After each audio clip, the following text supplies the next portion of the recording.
Hello, and welcome to another edition of the Soft Skills Salon with your host, Diana Kowarski. We're back after some time off and appreciate the patience of our regular listeners. With a little revamping behind the scenes, we will now be moving to a weekly release schedule every Friday. More great guests and more Diana, a win-win in anyone's book. Please remember that if you like what you hear, leave your rating or review on your chosen podcast platform. We thank you in advance, as it also helps new listeners discover our show. In this episode, we are joined by Cian Donnelly, who, among many things, is the founder of Diamond Dog Coaching, a company that provides training, development, and coaching for artists. Diana and Cian begin their discussion by exploring the importance of empathy in conversations, where just listening can offer people a safe space to analyze and make difficult decisions. They continue their talk by examining how the conversation is the relationship, and they conclude their discussion by exploring how the concept of self-talk is linked to self-awareness and emphasize the importance of understanding the weight of our words and how we can effectively communicate with others. Now let's have a conversation.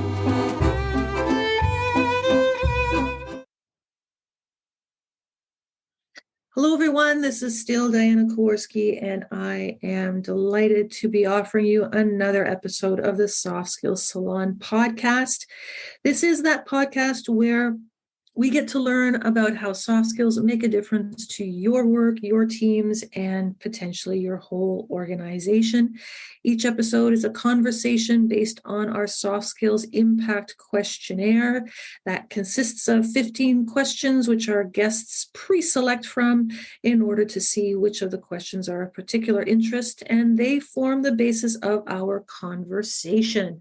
So, in this episode, I have the absolute pleasure of being, well, you know what? I don't even know your surname. I'm just going to go with Cian. Cian, what's your last name? Donnelly. There you go.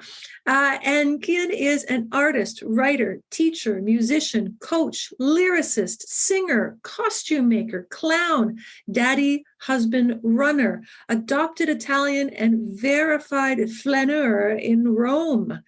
And I wonder what possible thought process you had, Cian, in the sequence of those great descriptors. Maybe we'll break that down together.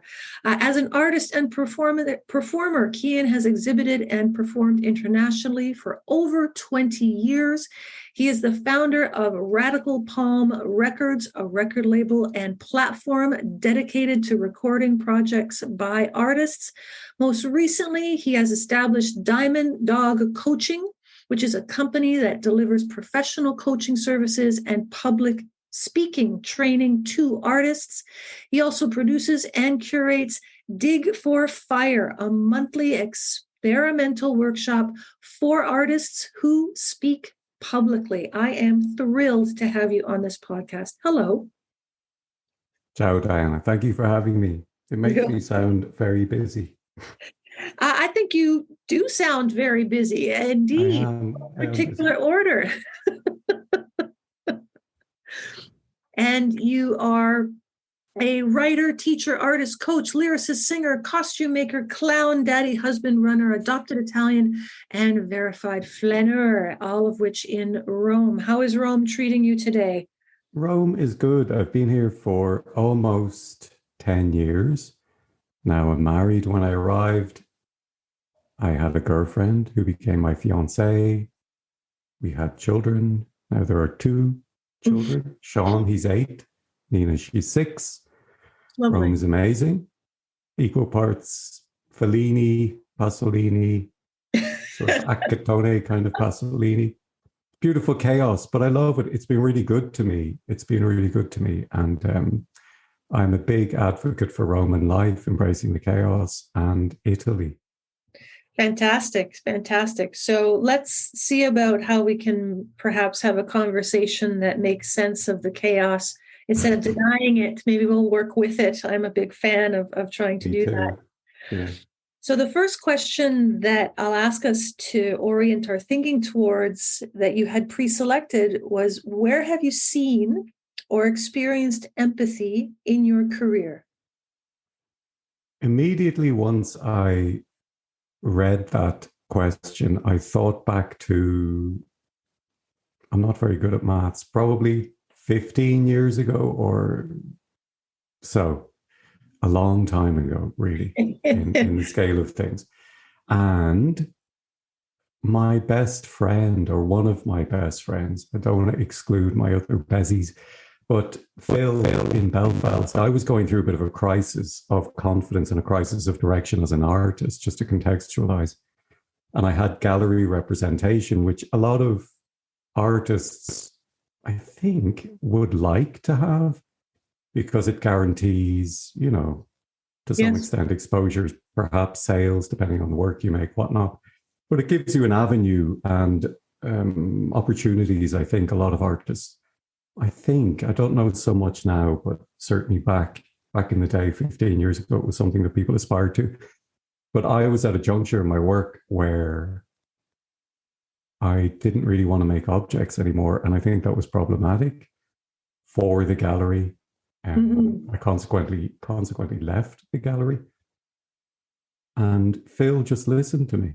And we had a lot of long chats in our house, drinking red wine. And he was lovely. And he just gave me the space to find my way through that crisis, not just of confidence, but not wanting to let somebody down, not wanting to jeopardize the relationship I had with my gallerist, who's a friend. But he just listened to me and he gave me space. And it was coaching, I think, before I even knew what coaching was. And I've often said to Phil after that, you're a coach, because consequently I went on to become a coach professionally. And he gave me space, and they talk in coaching about a container. He created that container. He was very empathetic in the way he listened, and he helped me work my way out of that knot by just listening to me. So that was what I thought when I read that. The support I had was the support of a friend and a coach. There's so much in that experience. Yeah, it was just the foundation of that was empathy, giving somebody the space and time to talk themselves into clarity and to talk themselves into finding the courage to make a difficult decision. At the time, I knew it would be a sort of a juncture in my artistic development career. I'm not a big fan of the word career in relation to art, but because I don't know, it sort of careers from one place to another, or it has for me anyway. But and the professionalization of it is another conversation. But it was a difficult time, and he just supported me, and I think there's a lot in that. A nugget that resonates with me from your experience, you use the phrase to talk in order to make your own way to clarity, and the relationship of one person's journey or path to making their way to their own clarity versus in that same conversation being provided advice. No, he didn't give me any advice. He just listened. I remember him often saying, I can't tell you what to do, It was just a long conversation about making it. We both knew, in a sense, instinctually, I certainly did know that I was going to have to make a difficult decision. But it's the support that you get through listening to the person and giving them space, allowing them to become aware of the situation, to create clarity about what they need to do and understand what the benefit will be for them and what the potential fallout will be. And, in the end, it was the right choice. There's so much in that process that isn't always iterative or cumulative. The listening isn't necessarily the precursor to the awareness, which isn't necessarily the precursor to knowing what the fallout might be. I do have some resonance with your comment about having the connectedness to knowing that there was a difficult choice, or that there was perhaps a social risk that one was taking. You mentioned the relationship with the gallerist earlier. In addition to, I suppose the meaning at the time of having gallery representation in isolation from your personal relationship. So in terms of empathy, do you think that there might be some connection to a person's almost self-awareness or their intuitiveness towards the potential of a negative fallout that might be a hindrance to the process of even exercising the space where empathy might be offered? That's a complicated. It's a good one, huh? It's a complicated question. Yeah. Could you? I'm going to be a coach about this, but could you rephrase it in about sure. 7 words? Is it possible that part of us is avoiding what we believe to be potential negative social outcome or fallout that can hinder us from taking advantage when empathy is being offered to us in a conversation? I don't know, to be honest. If I think back to that time, I mean, I was feeling empathetic insofar as I was empathetic towards my gallerist and thinking of their feelings. I don't know. I don't have a clear answer on that. No problem. And may I ask, what did happen with your gallerist in that relationship? Nothing really. I mean, it's a bit frosty afterwards, maybe, but I think we're friendly now. He came to visit Rome. I think we're friendly. We're friendly. I was thinking more also empathy is just like it put a glow in me, where there was cold, it put a glow in me, if that makes sense. I often think of things visually. And what I felt in that room at the start of those conversations was cold in me, and fear and reluctance to hurt and just anxiety. But the empathy between two people, the person that's listening and listening actively, it's not a passive thing. And the person who's sort of unraveling themselves in a positive way, it put a glow in me, it warmed me, and in a sense also created a spark that allowed me to make choices which liberated me, which to me were liberating and created more a space of freedom. And I think that's what empathy does. I think it legitimizes, or it can help people to make those difficult decisions. There's so much in that. It does make sense, absolutely. And there's so much as a Canadian, I like the idea of warmth at most moments of the calendar year. However, the visual of the glow, putting a glow in you, and we glow with an ember before there can be that spark of flame. I assume if I extend vivid there the image, perhaps that's where the opportunity with empathy can be at its most impactful, in that it is offering people space. And you've used that word a few times in this experience. It's creating some space, or it is the offering of space, which may or may not be leveraged, right? When we're listening to someone.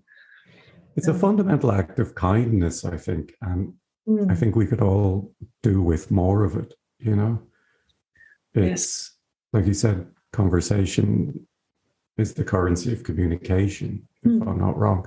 And I think it's part of the currency of kindness. Right. It's a fundamental act of kindness. And I think those things are invaluable when they're offered at the right time, at those sort of pivotal junctures in people's lives when they're making difficult decisions. But also, one of the other questions I think was about, conversation being the currency of communication.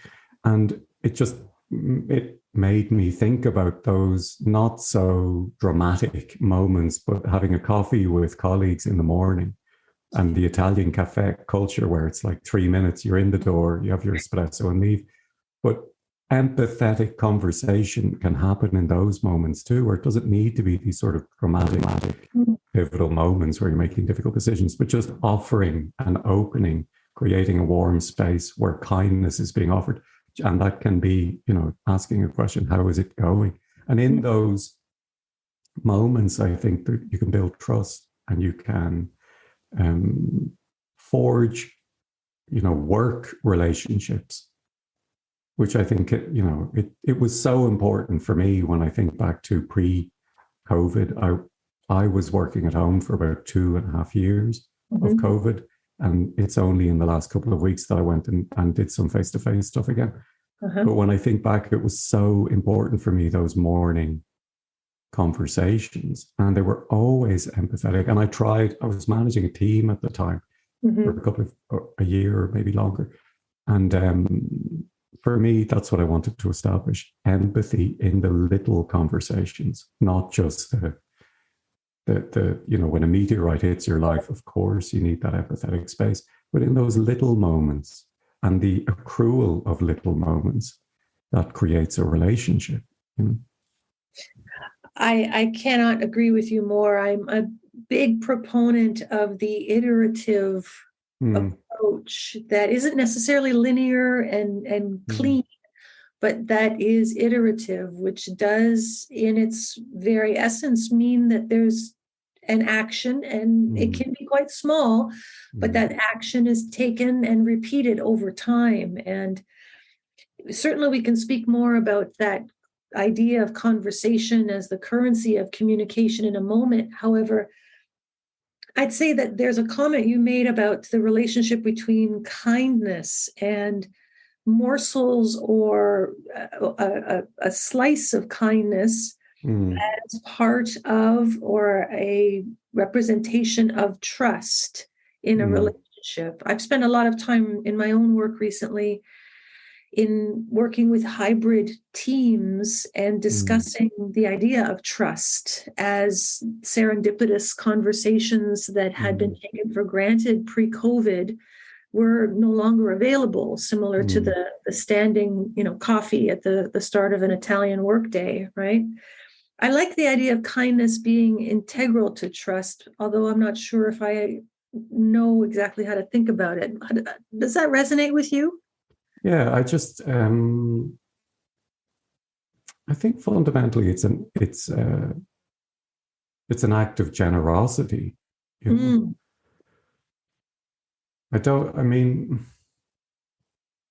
comes naturally to me. I enjoy, I'm not blowing my own trumpet here, but I enjoy talking to people. I remember years ago, I did a fellowship at the British School of Rome. And in the first week, I just found it excruciatingly awkward because we all sat and had a big dinner together in this sort of Harry Potter-esque dining hall.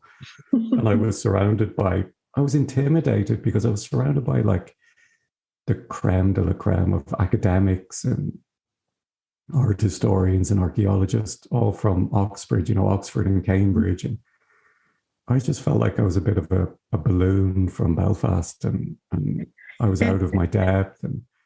I didn't really enjoy the dinners. The food was fine. Well, sometimes it was fine, but it was the feeling of being out of place. But what I learned about myself in that process I remember engaging with somebody and just being curious and wanting to know about them. And even though I wasn't, a classicist, I just wasn't curious about their discipline and what brought them to the British School and their life and their passion. And I found that very fulfilling and rewarding. That I guess it's being generous, but it's just curiosity about someone and genuinely wanting to know what puts the fire in that person. And I'm very attuned to that, and I really enjoy that. And to me, that was that was a real learning experience about the power of curiosity, the power of generosity, the power of gentle, empathetic conversations, I've had several. I don't know if that answers your question or not. Oh, it absolutely does. And I've had several guests on this podcast who have made mention either intentionally and quite directly or indirectly about the significance of curiosity and of intentionally seeking out those small pieces of information. And I enjoy how your references towards fire and flame and glow and spark within others continues. So there's a great imagery there that I'm going to hold on to. Yet, amazingly, the idea of being curious and posing questions that perhaps will yield interesting information to other person, or perhaps will not necessarily result in interesting information. It is sometimes not. Yeah, sometimes not. However, the piece that I keep hearing over that I want to bring to everyone's consciousness again is the self-awareness that you described in choosing to be curious, the self-awareness to orient yourself in such a way to solicit information from others and to engage. It's that self-awareness that I think in fact, I know in part, creates that space where empathy can elbow its way into a conversation. Nice. Yeah. It's also it's also learning, I think. Yeah. It's rooted in learning. Care, it's an act of care, but it's also learning. I wanted to learn. And when you work with people, I think it's important to learn who you work with without being invasive. But who are they? How can you help them? Where are they in their life? What are their interests? And I think I know it's a bit goofy, but I think that's part of life's journey, isn't it? I don't believe it's goofy at all. And again, in this hybrid work world, in terms of the training or coaching that I have been doing of late, that practice of asking people, hey, what are you into? Or what do you read? Or what don't you read? Or those sorts of questions are suddenly referred to as, and I'm using big air quotes on an audio podcast, as a whole person way of either being a team member or a whole person way of leading others in often hybrid work experiences, where pre-COVID people weren't asking those questions. It just seems strange that they weren't. I agree. It's like watery soup or something. It's not, learning about people, being curious, empathetic, caring. To me, I spent about 20 to 25 years just predominantly making art. And then I entered the business world, working a lot with executives. And so it just seemed normal to me in a way to be, to learn about people and want to learn.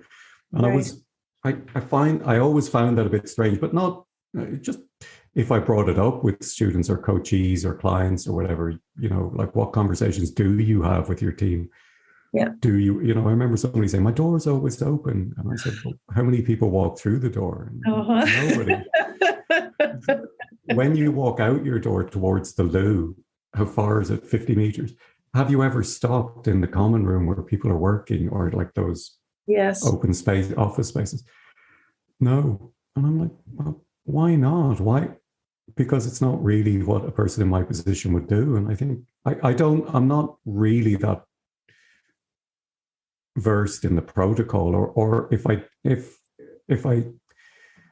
people make me aware of the protocol, I tend to disregard it because I just don't think it's really what makes for I don't have the answer, but in my experience, it makes for a colder workplace. If you're not curious and you're not, like, who do you work with? And it's an act of learning as well, fundamentally. You're learning about people and they're sharing their interests or passions or issues with you. And I just think that's a very healthy part of human exchange.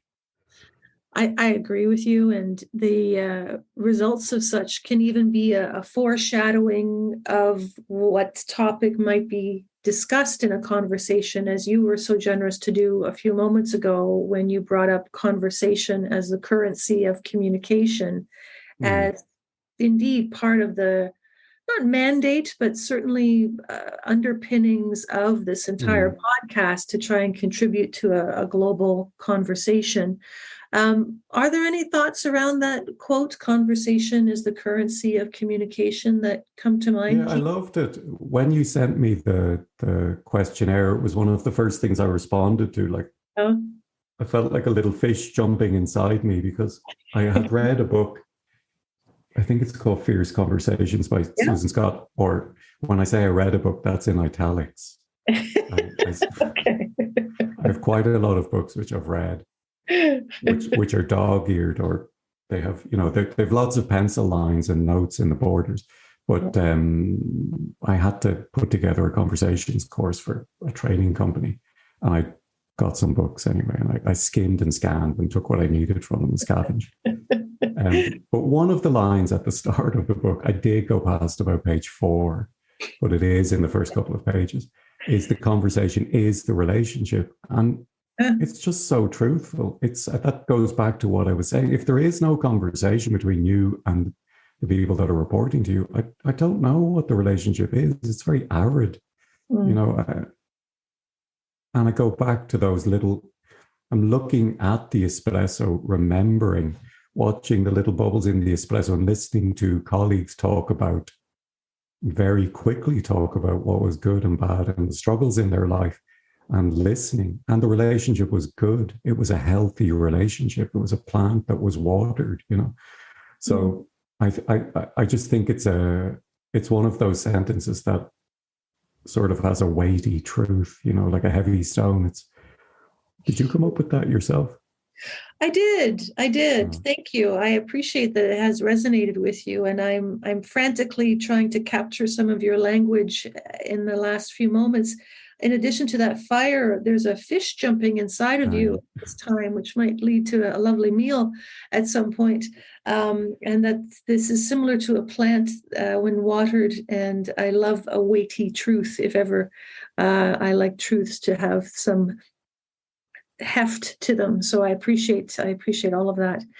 The idea that the singular conversation is perhaps the relationship, which is certainly a concept we could explore more, or that the single conversation as a unit deserves attention, can often. I love that. Yeah, I do too. But yet I don't know if we are of the majority of thinkers around that. I don't know. I only have my own thoughts and my own experience of the world, and that's what I've often found in certain places that I've worked in, working cultures, often corporate culture, that I don't know, it just seemed a bit strange to me, to be honest. And I come from a different place, and it just seemed a bit strange. Yeah. People give a lot of themselves in the art world, and very often, they are giving a lot of themselves when they're making work. Right. It has its issues, and it has its issues. Yeah, let's just say. But people tend to be more, I don't know. I can't, in observable data, if you were to go and analyze, but I don't know if anybody has. But in my experience, the conversation tends to be more emotional, open, fearless, authentic, provocative, and healthy. People can be very often who they are. They present as themselves. There are games at play, but maybe because nobody's really getting paid, nobody's anything to lose. But it was very different in my experience in the business world. It was very different. Just something I noticed. But yet all the literature that I have on the shelf, over the last 5 or 6, maybe 8 years, I've done a lot of reading to help me understand that world and that culture, and some great books. But it just seems like a sort of a simple truth. I would agree with you. And I'm reminded also, I've had the privilege of either connecting or reconnecting through this podcast with creators and artists, and some of whom have greatly broadened my own thinking. And what I'm reminded of in your words now, in reflection of those other individuals I've spoken with, that there can be, as a creator or an artist, a challenge to create conversation about one's product, and I know that word can be ugly, but about one's output, whatever that might be, if it's the creation of an object or if it's a film or of the result. And I'm trying to be as inclusive as I can there, because it can take any form, really. Do you find from your own experience as a creative person, as an artist, as a creator, that the conversations about the art can be a challenge at times? Yeah, I mean, I coach and train people in that, in how they articulate themselves, but it's more to do, I think, with maybe nervousness they feel, anxiety, the mindset that they would like to have when they're speaking publicly. Sometimes they overshare. I could help them structure things, presentations and whatnot. The conversation that you have with yourself is interesting, because a lot of artists are in the studio a lot. Not every artist, of course, but traditionally, I think most. So you're having a lot of conversations with yourself, and you're dealing with your own internal monologue, or you're trying to make sense of things that are quite difficult in a way to understand, or maybe they are difficult to understand, but there's a lot of conversation that goes on with yourself.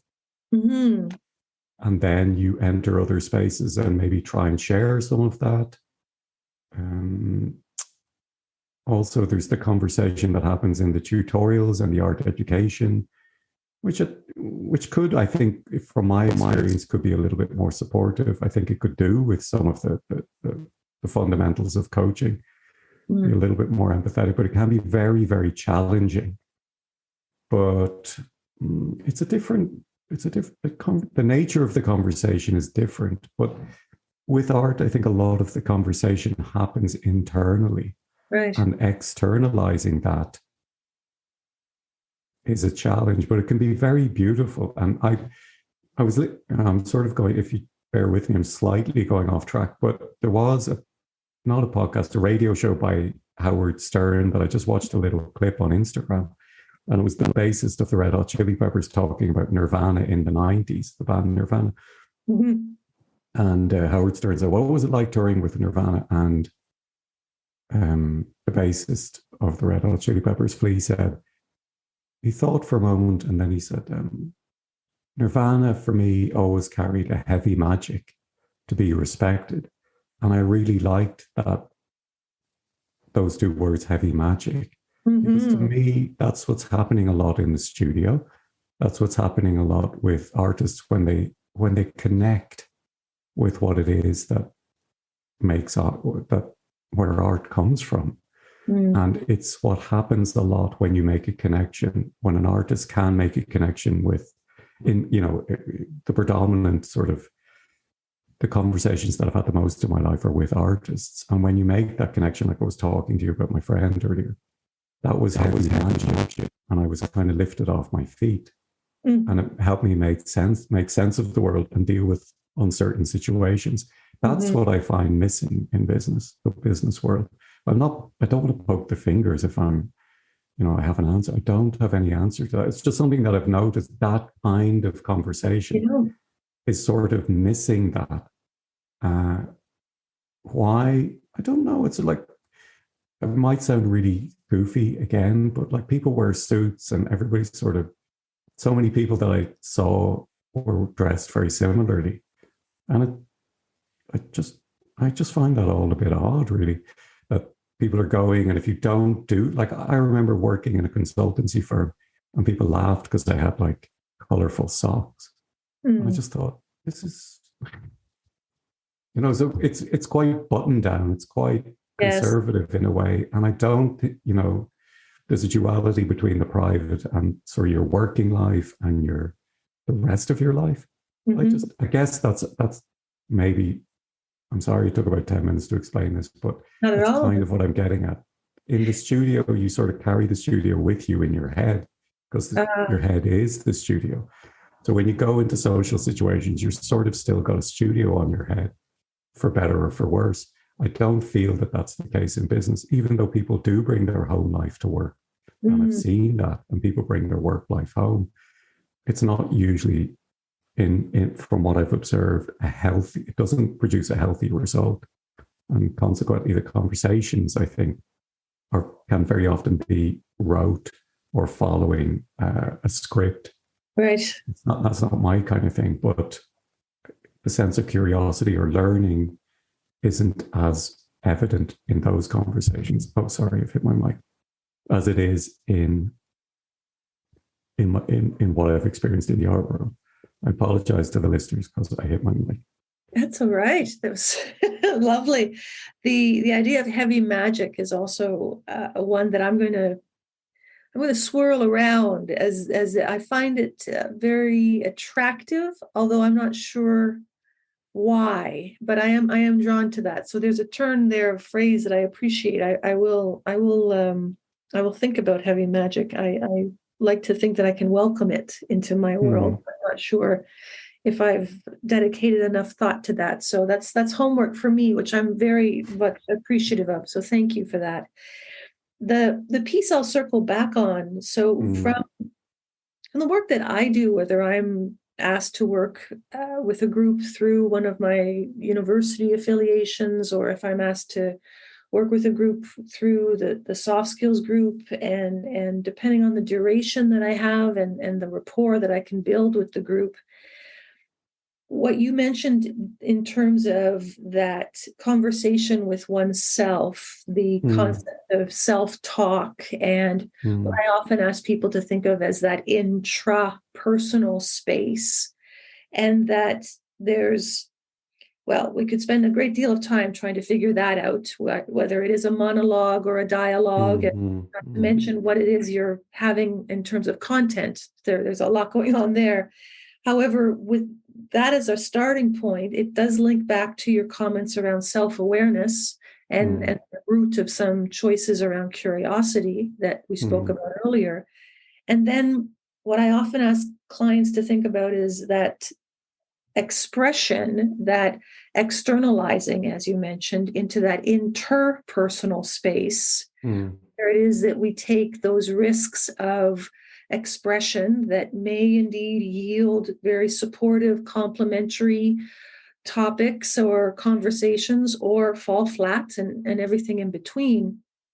The act there is twofold. One, it's again figuring out the weight of the studio, perhaps, as you said, in your self-talk, and is it a weight, or is it a helium-filled balloon that is lifting you, right, and anything in between? And how is it then that you bring that so that others can have some understanding as a creative or an artist, perhaps, of what your process or experience, or what questions you are bringing to what you are creating, to that sometimes listener who's of a non-artistic orientation, who might see, the X color paint on the canvas, or might see the puppet that you've sewn, or whatever other product. How do you traverse that when there's an artist and perhaps someone who has very limited self-awareness of their own potential artistry? I like to think everyone can be creative. Maybe that's, I should say. I love it. I mean, I love that. I worked for 5 years in Belfast in a taxi firm. Just at the weekend. It was a great part-time job because there were 10-hour shifts, and it was from doing some 10-hour shifts, I had enough money to just be in the studio all week. So I did it for 5 years, and I often had those conversations. And I went in a bit wet behind the ears, a bit stuck up, art student-y, post-MA or pre-MA. Yeah, I do. We know the type. Okay. So I found it difficult to articulate what I thought were my great artworks that I was making at the time, but it was usually just something quite simple that I needed to explain. I didn't really need to explain it, just share what I'm interested in. I didn't need to make anything accessible. I didn't need to dumb anything down. I learned that people are curious too. And I just wanted to share with them what makes me tick and why am I doing this? Why am I, at the time I was making what looked like big sweets, sort of sculptural paintings with the strat of candy colors. And most people, when I showed them photographs or images of it, this was before, or sort of before camera phones, they said it just looked like big sweets. And that's kind of what they were, was big sweets. But then I found myself just talking about memories, childhood, sweets, pleasure, joy, present, all the things. Just I was relating on a very simple level of human exchange that was about care. You know, I care about the person, understanding why I'm spending so much of my time doing this. So I want to connect with them using a language that we're both sort of in agreement that what I'm doing isn't complete madness. But it was just care and enjoyment, talking to people. And again, just coming back to basic human exchange. It's just care. It's rooted in care. Yeah. I feel. And part of the care that I appreciate very much in our time together is that you also have put some thought into resources that you might recommend to our listeners. Is there one that comes to mind? Huge list. Oh no, that was the people that the guests. Okay. The one that I thought it's quite challenging in places, but there's an artist and performer and clown and theater maker called Natalie Palamides that I really like. And there's a show on Netflix. It's easily accessible. It's called Nate, a One-Man Show. It is quite, I think there's a disclaimer, a warning at the start or something. So there is some adult content, I think, in there, but that's kind of up my street. But it's the fearlessness of it, and it's the authenticity and what she does and how she manages her energy on stage and the audience interaction. And I think there's something to learn, even, you know, if you're a consultant working in business, or maybe this might seem a bit strange, but it's about the questions she asks, her interaction with the audience, and the authenticity of her performance. And how does that make you feel? What is her heavy magic? And what difference does truth telling or her making herself vulnerable to the audience and the subjects that she's dealing with? What is the value of that in human exchange? Like, what's the value of vulnerability? And to me, vulnerability has a vibrancy. And that piece is sort of humming with the vibrancy of vulnerability and heavy magic. And I think there's something to learn from that, even in your little coffee moments.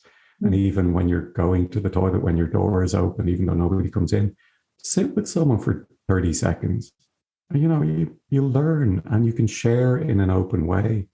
It shouldn't be arid and closed. So that's my recommendation. It's an artwork, I guess, but you know, it sounds fantastic. Yeah. So Natalie Palamides, and it's Natalie Palamides, Nate, a One-Man Show. Fantastic. The fish that you have offered for me in my thoughts to be jumping around are avoiding glowing embers right now. Cian, of insight that you've provided, just to throw it all in there. Perhaps there's a fish stew, I'm not sure. And I want to express on behalf of our listeners, and certainly on my own as well, a real deep gratitude and thank you for... Well, thank you. It's been a pleasure talking to you. And I hope that we can indeed have that coffee sometime in Rome next time I'm there. I would love to have it. Same here. Thank you. Thank you very much for listening to another dynamic and informative episode of the Soft Skills Salon with your host, Diana Kowarski. Please consider subscribing to our show wherever you listen to your podcasts. And we also encourage you to visit our website and social media links, which you can find in the show's notes. We look forward to bringing you another episode. And remember, conversation is the currency of communication. Bye for now.